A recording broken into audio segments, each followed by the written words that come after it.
Good morning, everybody. My name is Gil. I'm a retired Navy pilot. I have 786 landings on aircraft carrier and 786 takeoffs. This is really important that those two numbers are exactly the same. I got lots of friends who had more of those than they did these, and they came back cold and wet. So what we're going to do today is we're going to bring this carrier to life. What was it like to be out here on the flight deck, both as a pilot, and I also worked on the flight deck as a landing signal officer. That's the pilot who stands on the back of the ship over here and actually teaches landings, grades landings, and then makes sure that the landings remain safe. So to put it in perspective, this airplane right here, this F-4 Phantom II, a Vietnam-era fighter bomber, it landed right where you're sitting here at 160 miles an hour. Okay, so the average age of the people that worked out on the flight deck, a very challenging environment out here, there were 250 people assigned to work out here. The average age, including the leadership, was 19 and a half. This is not an old man's job. The faster you were, the longer you lived when you're working out here. Okay, so a little bit of history. The Midway was not actually in the Second World War. We celebrate the Battle of Midway with our theater down below and with some of the airplanes that were involved in World War II. But it was commissioned a week after the end of World War II. So the design looked like a World War II carrier. And there was a straight deck. With a straight deck, you needed 14 wires and 6 barriers back here to stop the airplanes because the rest of them were parked up here. Okay, so that worked okay for 80-mile-an-hour airplanes and with instantaneous power response, like you say, Hellcats, Wildcats, Bearcats, that's kind of airplanes. But then came Korea, and we started flying F-9 Panthers, like the one on the back of the ship with the red nose back there. Now those airplanes landed at 120 to 130 miles an hour and had real slow power response in their landing configuration. So that environment became exceptionally dangerous. And we started building the new carriers at that point with angled decks. That allowed you then to be able to get by with either 3 or 4 wires back here, and you could land an airplane back here while you were shooting one off of this catapult to do continuous operations. So in 1955, the Midway came back in and got its first angled deck. Been modified a couple times since to see what you got now, which is 13 degrees off of the main deck. Okay, so how do we land on an aircraft carrier? Well, when my wife sent me off to work this morning, I don't get a lot of respect at home. Rodney Dangerfield does better than I do. She gave me a terribly inappropriate pat on the rear end, gave me my lunch bucket and sent me off to Grandpa Daycare. No respect. She says you can't land on an aircraft carrier unless you have a huge ego. Okay, you got to be pretty confident, no doubt about that, but this is what we use. It's called a Fresnel lens. The Fresnel lens is located up behind the white helicopter on what we call the port or left side of the carrier up here. And so it looks like this to us. If we could keep that yellow ball in between those green datum lights right there, we will have a 3.5 degree glide slope and a 700 foot a minute rate of descent right on down to that number 2 wire, which is the target wire. We also have the help of a landing signal officer. He's the one with the phone right there. That's what I did when I wasn't flying. Okay, and so he is there to keep us safe and also to grade the landing. Every single landing, all 786 of mine carried a numerical grade. It's exceptionally competitive. All of us played high school sports. Most of us played college. And so we're naturally competitive anyway. Now you put our name up on a board with 100 other guys and you go 1 through 100. And so you're going to really try hard to get good grades, which makes life safer for everybody. And lastly, every landing is on television, even in Vietnam. And yes, we had replay. Guess which ones we replayed? Not the good ones. The worse they were, the more fun they were to watch, okay? So if you had a really bad landing and scared yourself and got hollered at by the landing signal officer, you were bound to be in that replay all day long. So you'd go down to ready room, everybody make fun of you. And you just hoped that somebody would have one that was worse to take your place on the next recovery. Okay, this guy's in great shape, going to get a good grade. This guy's in real trouble. That red light there means he's going to hit the back of the ship. Okay, there's only 12 feet between the bottom of that tail hook and the back of the ship on a perfect pass at 160 miles an hour. The ship is never steady. It's always moving around out there, and that Fresnel lens over there will give you accurate depiction of where you are on the glide slope up to 20 feet of ship's movement. After that, the landing signal officer will have to manually take over and talk you down, and you probably ought to think about stopping flying. Okay, so that was not taken, by the way, by a late fighter pilot. That was taken by a helicopter just hovering out there. Okay, so at this point now I'm going to switch gears a little bit, and I'm going to jump into an airplane. Now I flew the A4 Skyhawk, the little fellow right back there, 301 with the canopy open right there, the hump on the back, great little airplane, 700 degrees a second roll rate. You could snap the stick over with that thing and do 2 complete rolls in a second. That's also the airplane called the Mongoose that they used in Top Gun #1 as the bad guys that are chasing around the F-14. Okay, and I also flew the A7 Corsair II, which is the one on the catapult up there, single seat light attack. That's what I flew in Vietnam, and I flew the F-18 Hornet right over here. So for this purposes, we're going to go back to Vietnam. So I'm flying the A7 Corsair II. Down in the ready room now, and I am the flight leader. Okay, so I've got 3 wingmen called the division, 4 of us. So we do our brief, and then we come up here to the flight deck. It's the first launch in the morning. There's no need for a cup of coffee, because we're going to go from 0 to 160 in 2.5 seconds. In the daytime, this is a real thrill. It's a lot of fun. At night, it's awful. So there's a big difference in the two. So anyway, we come up here, we get shot off the catapult. Nice day like today, we don't even need to talk. Not a word is said. We know where we're going to rendezvous together. Now we go on a 1.5 hour combat mission. Is that because how far we got to go? Nope, that's the cycle of the ship. Okay, they're going to fire off 15 to 20 of us, and then an hour and a half later, they're going to shoot another 15 to 20. And we need to be land right after that launch is complete. So, as the flight leader, I watch this catapult, the #2 or port catapult, because when there's an airplane on that catapult, we can't land. But we want to land as soon as that guy gets shot off. So I watch, and when I see that last guy get on there, I bring my flight down this side of the ship in a right echelon formation, 1 through 4 like so, at 350 miles an hour at 800 feet. When I get to the bow of the ship, I pass lead #2, roll into 90 degrees angle of bank, and pull 5 Gs. Okay, so I go from weighing 200 pounds to 1,000 as I'm pulling through there. And my goal is to end up 1.25 miles of beam of the back of the ship. That's why it's painted white. Okay, and so I should be all set up out there with my landing gear down, flaps down, hook down, and at that point, as soon as I see this square off, bam, 30-degree angle of bank, turn and start my approach. Now, if there are pilots in here, you're going to say, you're going to be right on top of the ship. Ship's moving away at 30 miles an hour. Okay, if there's no natural wind, the captain's going 30 miles an hour. If there's some wind out there, it's a combination of the wind and his speed. Okay, so how can we possibly stop from 160 miles an hour to 0 in basically 340 feet, a little over a football field? Well, a couple ways. One, look at this is an F-18 Hornet, like I flew right here. And so you see the smoke coming out of his tires? Well, that's because unlike those of you who flew in here, or maybe the LAX or have ever flown in commercially, you know, when they land, they have something called a flare. Okay, you can be drinking your coffee or have it sitting there, and they touch down, they hold it off, squeak, squeak, when they touch down, right? We naval aviators consider those landings sissy landings. We don't land like that, baby. This is in a controlled crash. Okay, 700 foot a minute rate of descent, right down and smack it into the deck. This is why Navy and Air Force airplanes are not the same. If we had a F-16 come in and land like that, it would break in half, okay? And so that's the reason. It's not just a reason of pride or anything like that. The airplanes have to be designed to be able to handle that landing. That dissipates a lot of energy, and then the hook picks up a cross-neck pennant. You can see a piece of it through that hook right there. There's 3 of those, and each of those are 100 feet long, and they go across the landing area here. They're 1 wire, then they're 40 feet to the 2 wire, then 40 feet more to the 3 wire. Basically, the pilot's looking at something the size of a tennis court when he comes in. Now, each one of those cross-neck pennants hooks into a 1,000-foot long purchase cable that wraps around a hydraulic engine.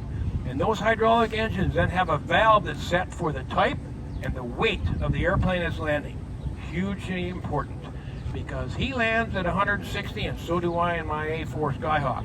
He weighs twice as much as I do, so it better be set properly for the airplane that is landing. You touch down in the cockpit here, you immediately go to full power, not afterburner, but full military power, and you go down the deck. It's a violent ride. about 340 feet, and you stop. At the end of that, you pull the power back to idle, you lift your tail hook handle up, and this drops to the deck and begins to retract. It takes it 20 seconds to retract to be ready for the next airplane. Why is that important? Because in the daytime, we land airplanes every 45 seconds. 45 seconds between 160 mile an hour airplanes. Another reason to be 19 and a half when you're working out on a flight deck here. So that works just fine, unless something goes wrong. Let's say this guy landed a little too far left. So when he did, this wheel right here ran over this device. That's called a fiddle bridge. It fits right in that slot you see right there. There's one there and one equidistant on this side of the center line.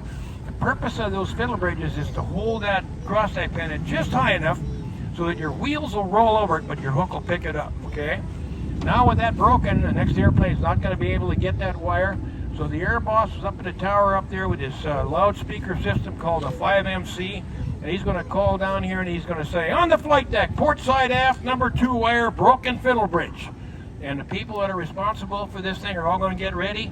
And so 20 seconds later, the cross-deck pennant comes back and gets in position, and now the solution is carried by the fastest man on the ship. He comes out of that catwalk over there, and he comes sprinting out here with the solution, which is a high-tech, expensive roll of Navy toilet paper. He runs out here and shoves it underneath that wire right there. It gets just right height, turns around, now with great incentive, because 15 seconds out is the next 160 mile an hour fighter. He sprints across the red and white line over there, clear deck, bam, airplane lands, toilet paper explodes everywhere. It's really fun to watch. But it doesn't hurt anybody, you know, he can go down intakes and whatnot. And anyway, if it's the first airplane in a 20 plane recovery, that's one tired puppy before it's over. All right, so there are 3 things that you got to do in the daytime as a pilot. You need to land on the center line, okay? That's the center line right here. You say, well, that's easy enough to do. If there's natural wind, it is. If there's no natural wind, no matter how skilled the captain is, the best he can do physically is get it down to straight deck. At that point, then, you're going to have to cock a little to the right, and you might have to make some corrections as you're coming down to stay lined up. And you need to keep this ball here right in the center, and lastly, you need to be at 160 miles an hour. We have a speedometer. It's called an airspeed indicator, but it's down inside the cockpit. Don't want to be looking in there in the daytime. You want to be looking out the whole time. So we take and we translate that airspeed to angle of attack, and then we put it right in front of the pilot. So now if he sees, this is what he wants. He wants this thing to be amber colored here. That means he's within 3 miles an hour of 160. Okay, if he gets slow right here, that means he's below 157. At that point, his correction is, in a jet airplane, your main control of airspeed is your nose attitude. Okay, first thing you got to do is lower the nose. Then he's got to adjust the power, otherwise he'll go low, right? If he's fast, he pulls back on the stick a little bit to get on speed, and then he adjusts the power.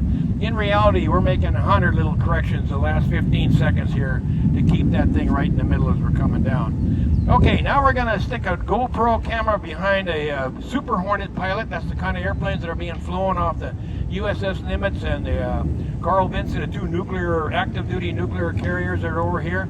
So here he comes. He's going to snap this thing around right here. Bam! Okay, now he's going to pull 5 Gs, and he's going to use this horizon to stay level. And then he'll start working his bank angle so that he gets to that 1.25 miles beam. And that right there is he's lowering the landing gear. So you see the change in that. It's caused a little shake in there.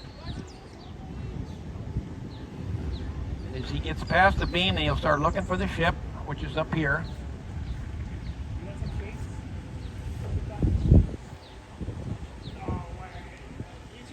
There it is. Tiny little thing.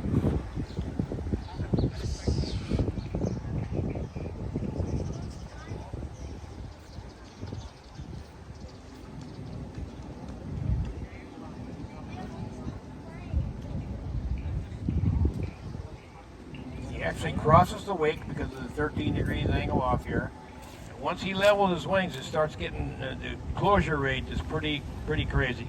It's coming in here. Here we go.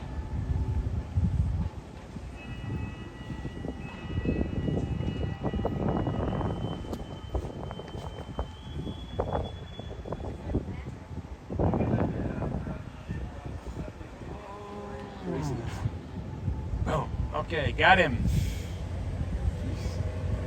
All right, these airplanes really vary in size. Look at that guy just landed back there. That's an A3 Sky Warrior. We affectionately refer to that aircraft as the Whale. That's the biggest airplane to ever land on the USS Ret. Its mission was to be the airborne gas station. It'd be launched first, landed last, and stay at 5,000 feet overhead to be available for any of us who needed fuel. So if you look back at that airplane back there, 301 right behind us there, that A4 which I flew, you see the probe on the nose out there, by the nose? We would stick that probe into a basket that was trailing behind the A3 Sky Warrior there, push it in and get our gas as necessary. Then he'd come back and land. But when he landed, he had to land on center line because he's off a little bit. He got 80 feet of wingspan. And any little bit off or he could easily hit parked airplanes on either side. Same thing with the E2 Hawkeye. This is the most expensive, sophisticated asset in the Navy inventory. From late Vietnam up until present day. They're right over there. Now, of course, they've changed as far as their sophistication, and they got a tremendous active electronically scanned array radar where they can see out hundreds of miles, tell you exactly who's out there and whether they're friendly or not. They also go over the battle areas, whether it's Afghanistan, Iraq, Syria, Bosnia-Herzegovina, wherever it happens to be, and they will guide fighters to targets as well as to Air Force tankers on exceptionally long missions. And ladies, this is what my daughter flies. Wow. This is no longer all about the boys, okay? Yeah. You look over at those carriers over there, 20% of that crew are women, okay? And they're on the flight deck, they're flying airplanes, they're on the bridge, and they're engineers. And this is not about ethnicity or gender, it's about science, technology, engineering, and math. Those things you gotta have. Luckily, I found this gorgeous woman on the beach in Pensacola, Florida, who happened to be a math and physics teacher. So, luckily my kids took after her. Anyway, so yeah, my daughter and I, she was a pioneer in all this, really. She graduated from Virginia Tech in 1991 and got her wings in 93. And so they just changed the rules then, so she is a veteran actually of 2 Iraq, 2 Afghanistan, and Bosnia-Herzegovina. Yeah. Wow. And she and I are the only father-daughter team in the world to share a Centurion status. That is, each of us, both of us rather, have 100 landings on the same aircraft carrier, USS Enterprise. I got mine during the evacuation of Saigon in 1975. She got hers in Operation Desert Fox in Iraq in 1998. And within our family, we have a bit of a rivalry. We have 5 kids, 9 grandkids, so our get-togethers are a bit of a zoo. Anyway, she stands up as the last one and puts up the toast with her little champagne. I said, possibly an honor for the patriarch, not going to happen in my house. Anyway, she says, "Do the best pilot in the family, and it's not you, Dad." She was the #1 pilot in landing grades out of 100 on the USS Nimitz for an 8-month combat cruise.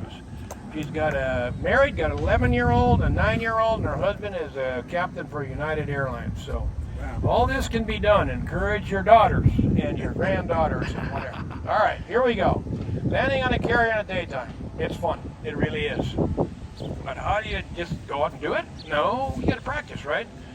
So what we do is we paint this landing area on a regular runway.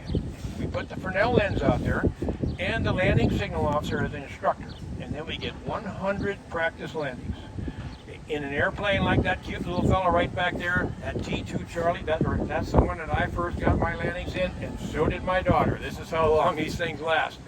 And so, you know, it's forgiving, it's straight wing, got 2 engines, but you got to start somewhere. You don't come out and land a Tomcat the first time you come out here.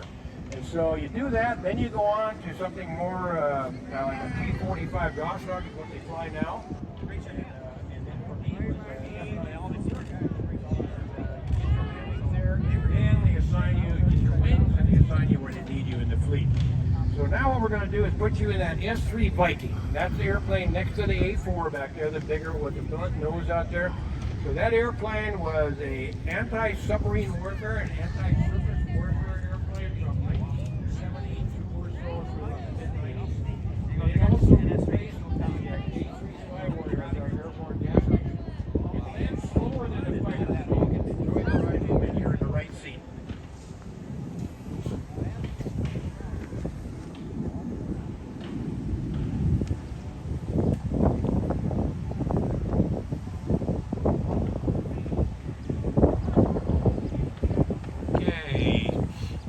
stops, pulls his power back to idle, now lifts the hook up and turns to the right to get out of the way, because here comes a Super Hornet with a non-sissy landing here to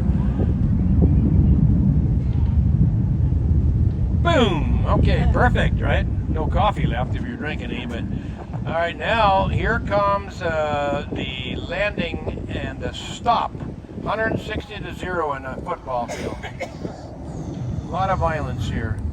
If you forget to put these straps on, I have seen this happen, you will get a bloody nose. Because you're going to smack into the gun sight up there. And of course, you're going to be on TV all day long if that happens. All right, see that signal right there? Simple signal, thumbs up. What does that mean? He's telling the guy who's going to park him, the yellow shirt, he said, park me so I can be refueled, rearmed, and a new crew get in for the next launch. And he given a thumbs down, it would mean, take me to an elevator so I can be brought below and a different airplane brought up to replace me for the next launch. Okay, so all that with that one little thumbs up there. Okay, so this is an F-35 Lightning II. This is the newest airplane to be flown by the Navy, Marine Corps, and Air Force. Slightly different variants for each service. Now the difference between this, and by the way, we have 2 operational squadrons that are already out there. In fact, Carl Benson just came back with VFA 147, which was the first cruise of the F-35. You can't see this guy on radar, and it's hugely advanced in every degree here. Okay, so at this point now, when the sun goes down below the horizon, it gets dark, and with it goes the fun in naval aviation. This becomes the hardest thing there is to do, period, in flying airplanes. You know, and Neil Armstrong summed it up best. Imagine this. Neil landed on the moon in 1969. That Apple Watch that's underneath here, that's probably got more computer power than all those IBMs they had roaring away in Houston. It was so risky, it was unbelievable. But anyway, he did it, and he's a very humble guy. I had a chance to meet him, but he said when the reporters asked him, well, how hard was it to land on the moon, Neil? He said, well, it was easier to land on a carrier at night. So we're all out there going, man, we could all be astronauts. But it doesn't work that way. The astronauts are amazingly, science, technology, engineering, math, all have master's degrees. All of them are graduates of a of a developmental test pilot school, which is extremely difficult to get through academically and otherwise. And so, but half the astronauts, half of them are Navy and Marine Corps gold wing wearing people. So we're very proud of that. Okay, so why is it so hard to land on a carrier at night? Well, because unlike landing in the daytime or landing here at night, I'm coming in and here comes a little fog coming in here. But once I break out of the clouds, I've got all these buildings and bridges and stuff that define the earth from the sky. Out there, you got absolutely nothing. All you have is that little boat. So it's very vertigo-inducing. And so you have to do everything differently than you do in the daytime. Now, instead of nobody talking, now everybody's talking. The ship is helping us out. And instead of coming in to brake and snapping it around with the rest of the guys in front of the ship, except for the guy who was landing, now we're all behind the ship. First guy lines up out there at 20 miles, 5,000 feet. Next guy's 21 miles, 6,000 feet, until everybody's lined up, the whole recovery. And then we come aboard basically flying the same airspeeds, and now it's 60 seconds apart on landing. And of course, the ship is using their radars. Like Spin 43 is out there that can tell where we are in relation to where we should be as far as being on glide path and on center line. And they're talking to us, giving us a carrier-controlled approach. So I'm going to jump into 301, that A4 back there, and I'm coming down to land now, and this is typical of the carrier-controlled approach guy talking to me. He's going to get me to 3/4 of a mile, which is about 18 seconds from touchdown. At that point now, he's going to hand me over to the landing signal officer, the pilot on the back of the ship, who will then talk me down the rest of the way. Remember, he's a pilot. He's watching my airplane. He's feeling the ship moving around. So we're going to be a combination there. So it sounds something like this. Skyhawk 301, you're approaching 3/4 of a mile. You're slightly above glide path, slightly left the center line, call the ball. I look out, hopefully I see that right there, and now I say to the landing signal officer, 301, Skyhawk ball 3.0, means I got 3,000 pounds of gas. He goes, Roger ball, you're a little high, a little right for your lineup. Okay, now bring it back to the left, a little power to catch it, bang, I land. Okay, that was a pretty good landing, but I needed his help to get there, okay? It doesn't sound exactly like that since there's quite a difference between a single-seat airplane and a dual-seat airplane. So here, you look at Maverick and Goose coming in. Well, Goose is going to be in the back seat. He's going to make the radio call while Maverick's flying, okay? And so it's going to, you know, he's down there, he's clearing his throat, he's getting his Toby Keith, John Wayne movie voice together, you know, and it's going to sound like this, you know, 105 Tomcat ball 4.0, just exuding confidence and manhood and testosterone and all that sort of stuff, right? And then us single seat guys come, and we're busy as heck. We don't want to talk to anybody. We got to, but you know, our blood pressure is 300 over 295. Our heart rate's 215 beats a minute. You know, how do you make sound like Toby Keith? You don't. It sounds like this. We know what's going on, Trio. Okay, so this is daytime. It's fun. That's night. It's not.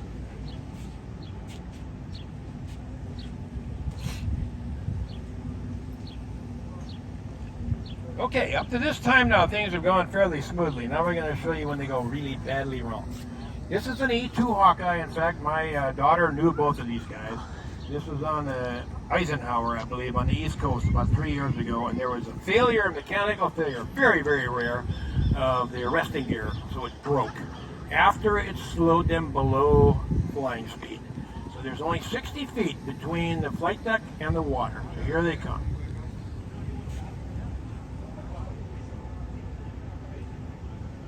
Pick up the wire and it breaks right there. Look how slow they are. Whoop, over the edge. Not good.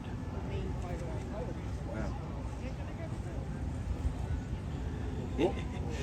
The co-pilot raised the landing gear. Otherwise, they'd have gone in the water. Yeah.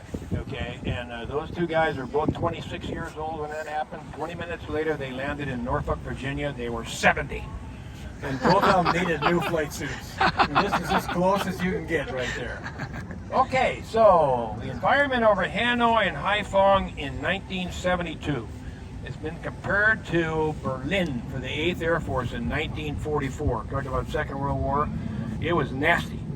Sophisticated surface-to-air missiles, radar-guided AAA, and a lot of airplanes being damaged. And when they were, if it was to a point where it'd be tough to get them back aboard the carrier, we would send them to the Marine Corps Air Station Da Nang, which was also a joint Air Force base. There they had plenty of arresting gear and whatnot for emergency landings.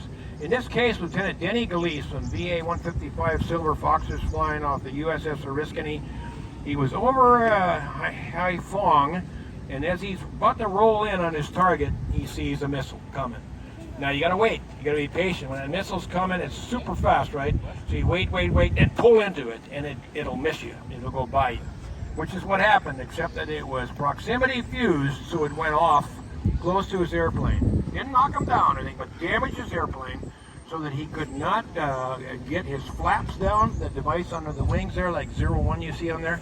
You know, that device helps you slow to 160 miles an hour for a safe landing, right? Now he didn't have those. So he could not get any slower than 200 miles an hour. Way too fast for a normal carrier landing. Let's send him to Da Nang. Da Nang was zero visibility, zero ceiling in a massive thunderstorm, and it was going to be that way for several hours. So they couldn't do that. Okay, so now we got to land them on the carrier, but we're going to use an emergency method, and it's called the barricade. The barricade is a fourth arresting gear engine, which is in front of the 3-wire, and instead of the wire running along the bottom here like this, it runs up through 2 stanchions, one on that side and one equidistant on this side, comes up like so, 20 feet high. It's a specially designed nylon net that is designed to wrap around the airplane after he picks up a regular wire to stop him, okay? And so they put this thing up. The bad news is that this stanchion over here, when he gets in close, it's going to block out his primary, the lens right here. So the landing signal officer will have to talk him down. And it's the only time that you do not go to full power when you land your airplane. When you touch down, he will actually say, the LSO will say, cut, and you'll take the power to idle. Okay, so here he comes. You know, look how small they are compared to the size of this thing as it goes up. He's going to come from this way to this way. He's going to be going so fast that his nose gear will fail underneath the airplane when he lands.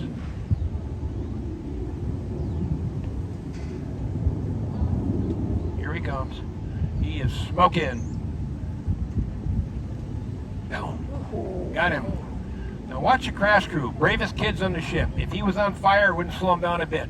They'd be using foam over the top of the lead guy to get him out of there. Just a few seconds, they got him out of that cockpit. And he makes his look right, looks right back, goes, I'm glad to be out of that thing. Okay. That's what it's like to land on an aircraft carrier. I'll take individual questions up here afterwards, and we'll do another one in a few minutes. Thank you. Awesome. Congratulations, Commander. Thank you. When you're what? Yeah, hopefully the LSO's got to really work you, and if he's got to work you into a point where it's safe, or he's got to wave you off. Yeah. And, I just want to shake your hand. Thank you so much. Thank you. Yeah, one of my relatives.